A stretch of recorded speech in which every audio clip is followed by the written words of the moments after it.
हर तरफ UGC act 2026 का जिक्र है और इसके खिलाफ लोग सड़कों पर भी उतर गए। मेरी गारंटी है इनमें से 0.1% ने भी यूजीसी रेगुलेशन के 14 पन्नों की पीडीएफ में से एक पेज भी नहीं पढ़ा होगा, जो कि दोनों भाषाओं में अवेलेबल है, हिंदी और इंग्लिश। मैंने पढ़ी है और मैं वीडियो में उनको पिन भी कर दूंगा। दिक्कत यूजीसी एक्ट में नहीं है, दिक्कत लोगों की गंदी मानसिकता में है। लोग जाति से ऊपर उठना ही नहीं चाहते।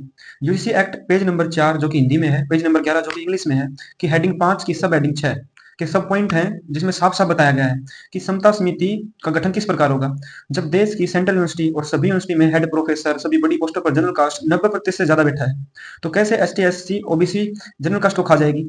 जब समता समिति का अध्यक्ष यूनिवर्सिटी का हेड होगा, 3 सदस्य यूनिवर्सिटी के सीनियर प्रोफेसर व प्रोफेसर होंगे, तो कैसे जनरल कास्ट को S C S T OBC खा जाएगी।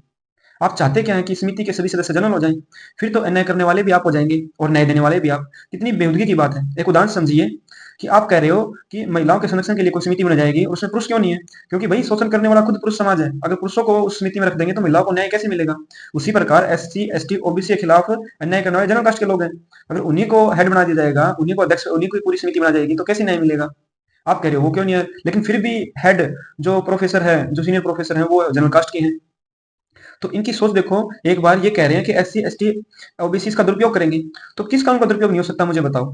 लोग तो संविधान का दुरुपयोग कर लेते हैं। ये लोग ये नहीं कह रहे कि इसमें कुछ संशोधन की जरूरत है या दुरुपयोग को रोका जाए। इनका कहना है कि ये कानून ही काला है, काला कानून है, इसे आना ही नहीं चाहिए। अब समझ में आ रहा है कि अंग्रेजों ने हम पे इतना शोषण कैसे किया, क्योंकि हमारे देश के लोग ही गद्दार हैं। वो चाहते ही नहीं है कि जाति व्यवस्था कभी खत्म हो। अगर इसमें कोई स्पष्ट शब्द नहीं है, परिभाषा में कोई दिक्कत है या कोई ग्रे एरिया है, लूप होल है, तो उसका संशोधन हो सकता है। जिस प्रकार संविधान में भी बहुत सी ऐसी बातें हैं जिसका पता नहीं चलता है, तो उसका हम संशोधन कर देते हैं। लेकिन ये तो कह रहे हैं कि ये आना ही नहीं चाहिए, क्योंकि क्योंकि जनरल कास्ट है वो S C S T OBC को अपने ऊपर बराबर आने ही नहीं देना चाहती। धन्यवाद।